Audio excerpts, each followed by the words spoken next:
नमस्कार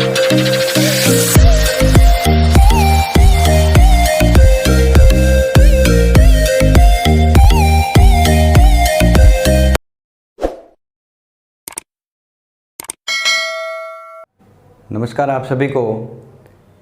सबसे पहले तो आप सभी को अक्षय तृतीया, आखा तीज, भगवान श्री परशुराम जयंती और ईद की आप सभी को हार्दिक शुभकामनाएं। देखिए, कल की वीडियो के अंदर हमने अनुपात के पार्ट फर्स्ट को पढ़ा था। आज है हमारे अनुपात का पार्ट सेकंड, जिसके अंदर हम लेंगे अनुपात के प्रकार। ठीक है, वेरियस फॉर्म ऑफ रेशियो, अनुपात के विभिन्न प्रकार के बारे में आज हम पढ़ेंगे, जानेंगे। सबसे पहले देखो, मैंने कल कहा था कि अनुपात के हम 6 प्रकारों के बारे में पढ़ेंगे। 6 प्रकार से हम क्या करते हैं, अनुपात को बांटते हैं। तो देखो, सबसे पहले अनुपात का पहला प्रकार है डुप्लीकेट रेशियो, यानी वर्गानुपात जिसे हम कहते हैं, या फिर इसको हम क्या कहते हैं, द्विघाती अनुपात के नाम से भी जानते हैं। ठीक है ना। अब जैसा कि नाम क्या है, वर्ग या द्विघाती, यानी घात पावर कितनी होनी चाहिए, 2 होनी चाहिए, 2 पावर होनी चाहिए। कि मान लो कोई भी डिजिट है, यहाँ पर देखना, मैं आपको समझाता हूँ। ठीक है, यहाँ पर ध्यान देना कि मान लीजिए कि हमारे पास में कोई भी 2 डिजिट है, कोई भी 2 संख्या है जिनका अनुपात A रेशियो B है। ठीक है, A अनुपात B है। अगर इस A अनुपात B का आपको वर्गानुपात, द्विघाती अनुपात या डुप्लीकेट रेशियो अगर आपको क्या करना है, फाइंड करना है, ज्ञात करना है, तो इसका मतलब क्या होता है, वर्गानुपात या द्विघाती अनुपात का मतलब ये होता है कि जो संख्या का अनुपात पहले दिया गया है, उन संख्याओं के वर्ग का जो अनुपात होगा, उन्हीं को हम क्या कहते हैं, वर्गानुपात कहते हैं। या इन नंबर्स का स्क्वायर निकालने के बाद में उनका हम क्या करते हैं, रेशियो निकालते हैं, तो उसी को हम क्या कहते हैं, डुप्लीकेट रेशियो कहते हैं। अब मान लो हमारे पास में यहाँ पर देखो कि ये हमारे पास में नंबर है A और ये हमारे पास में है B। अब इनका हमें क्या निकालना है, वर्गानुपात निकालना है। तो A का स्क्वायर कितना होगा, A स्क्वायर, और B का स्क्वायर कितना होगा, B स्क्वायर। तो इनका A रेशियो B का वर्गानुपात कितना निकलेगा, A स्क्वायर अनुपात B स्क्वायर। आगे बात समझ में।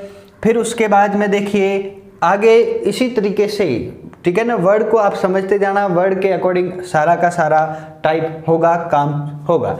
देखो, सब डुप्लीकेट रेशियो यानी वर्गमूलानुपात। देखो, यहाँ पर तो था स्क्वायर और यहाँ पर होगा वर्गमूल यानी स्क्वायर रूट। तो आपको क्या करना है, उसका स्क्वायर रूट निकालना है। हमारे पास में जैसे कि अगर आपको दिया गया है A रेशियो B, अगर आपको कौन सी नंबर दी गई है, नंबर आपको दी गई है A रेशियो B नंबर दी गई है, ध्यान देना।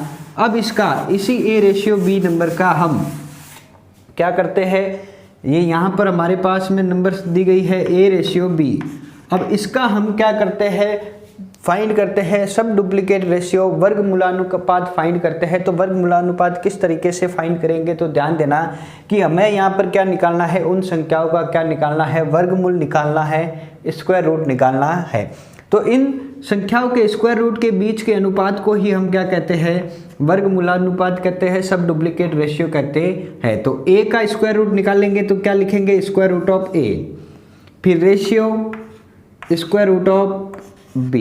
आगे बात समझ में। तो ये A रेशियो B का क्या है, सब डुप्लीकेट रेशियो है, वर्गमूलानुपात है। आगे बात समझ में। इसको आप दूसरे तरीके से ये भी लिख सकते हैं कि A की घात 1/2, ठीक है ना, A की पावर क्या हो जाएगी, 1/2, रेशियो B की पावर क्या हो जाएगी आपके 1/2। क्लियर है ना। ठीक है, नाम है उसी तरीके से क्या करना है, आपको काम करना है, उसी तरीके से आपको क्या करना है, चलना है।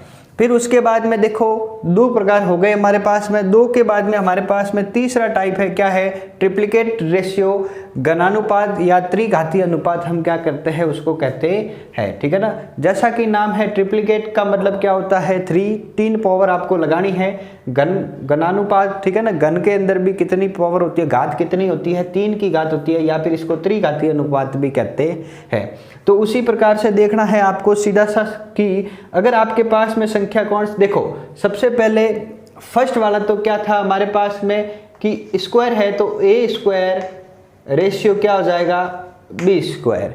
फिर उसके बाद में हमारे पास में वर्गमूलानुपात है, तो क्या हो जाएगा, square root of A ratio square root of B. अगर संख्या कौन सी है, ए रेशियो बी है, ए अनुपात बी है। तो तीसरे में ट्रिप्लिकेट रेशियो है, घनानुपात है तो त्रिघाती है यानी 3 घात लगानी है। तो अगर संख्या हमारे पास में यही है, ए रेशियो बी है, तो ट्रिप्लिकेट रेशियो क्या हो जाएगा, ए की घात 3 अनुपात बी की घात 3। आगे बात समझ में, ए क्यूब रेशियो बी क्यूब, ये इसका क्या हो जाएगा, घनानुपात या त्रिघाती अनुपात हो जाएगा। फिर हम पढ़ते हैं टाइप नंबर 4 क्या है, सब ट्रिप्लिकेट रेशियो यानी घन मूलानुपात। तो अब हमें क्या करना है, जो संख्याएं आपको दी गई है अनुपात के अंदर, उन संख्याओं को क्या करना है, घनमूल निकालना है। और उनके घनमूल निकालने के बाद में उनका जो अनुपात आएगा उसी को हम क्या कहते हैं, घनमूलानुपात कहते हैं। आगे बात समझ में, तो ध्यान दीजिए हमारे पास में संख्या कौन सी है, ए अनुपात कौन सी है, बी है। तो ए अनुपात बी का हम क्या करते हैं, घनमूलानुपात या सब ट्रिप्लिकेट रेशियो निकालते हैं। तो आपको क्या लगाना है, घनमूल लगाना है, यानी ठीक है ना, cube root of A ratio cube root of B, ठीक है ना, ए का क्यूब रूट और बी का क्यूब, इन दोनों क्यूब रूट, इन दोनों के बीच का अनुपात ही क्या कहलाएगा, आपके घन मूलानुपात कहलाएगा। आगे बात समझ में। अब उसके बाद में ध्यान देना कि टाइप नंबर 5, ठीक है ना, 5वां आपके प्रकार है। 5वां प्रकार कौन सा है, इनवर्स या रेसिप्रोकल रेशियो। नाम से ही क्या है, विलोमानुपात या व्युत्क्रमानुपात, ठीक है ना, यानी विलोम आपको क्या करना है, इनको एक्सचेंज करना है, चेंज करना है। विलोम का मतलब क्या होता है, उल्टा क्या करना है, आपको चेंज करना है। तो ध्यान देना कि अगर हमारे पास में, वापस समझिए कि संख्या अनुपात दिया गया है, ठीक है ना, रेशियो दिया गया है ए रेशियो बी। अगर हमारे पास में क्या दिया गया है, अनुपात क्या दिया गया है, ए रेशियो बी दिया गया है। अगर इस ए रेशियो बी का हमें क्या करना है, विलोमानुपात या रेसिप्रोकल रेशियो फाइंड करना है, तो किस तरीके से करेंगे।